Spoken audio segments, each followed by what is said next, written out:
지금 국회에선 이태원 참사 국정조사 청문회가 진행되고 있습니다. 민주당은 이상민 행정안전부 장관 등 정부 책임론을, 국민의힘은 현장 실무 차원의 미흡함을 꼬집었습니다. 국회 취재기자 연결해 보겠습니다. 정태진 기자, 이태원 참사 책임 소재를 두고 여야가 완전히 생각이 다른 것 같습니다.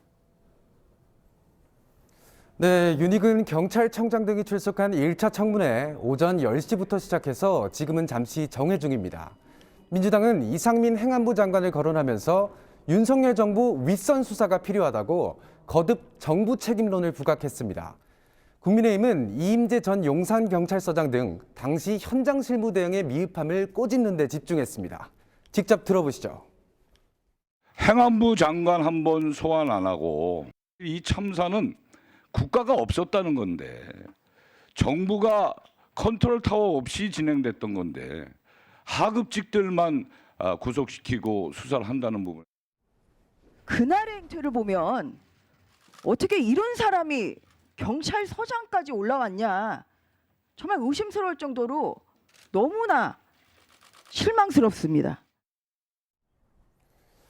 또 국민의힘이 도둑 촬영 논란을 빚은 용해인 기본소득당 의원의 퇴장을 요구하면서 설전이 오가기도 했고요.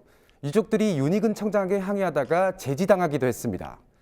오늘 불출석한 송병주 전 112 상황실장을 포함한 5명에겐 출석을 요구하는 동행명령장이 발부되기도 했는데 3명은 이에 응해서 오후 출석했습니다. 그런데 국정조사 기간이 딱 사흘 남았잖아요. 연장 문제를 놓고도 여야가 부딪혔겠죠? 네, 맞습니다. 우선 여야 모두 예산안 처리가 늦어진 만큼 국조기장 연장 필요성에 대해선 공감하고 있지만 입장차가 여전히 큽니다.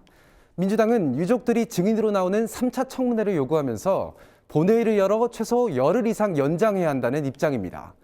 국민의힘은 증인 문제에선 국조통일 간사 간 협의가 먼저라며 맞서고 있습니다.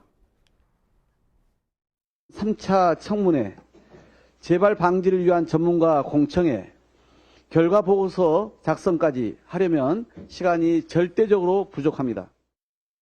3차 청문회 정인 문제라든지 그런 것을 둘러싸고 조금 의견이 정리되지 않은 부분이 있습니다. 이상민 행안부 장관 등을 대상으로 한 2차 청문회 모레 열립니다. 국조는 그 다음 날인 7일 끝나는데 여야가 증인 채택을 놓고 힘겨루기를 하고 있는 만큼 난항이 예상됩니다. 지금까지 국회에서 MBN 뉴스 정태진입니다. 안녕하세요. 김주하입니다.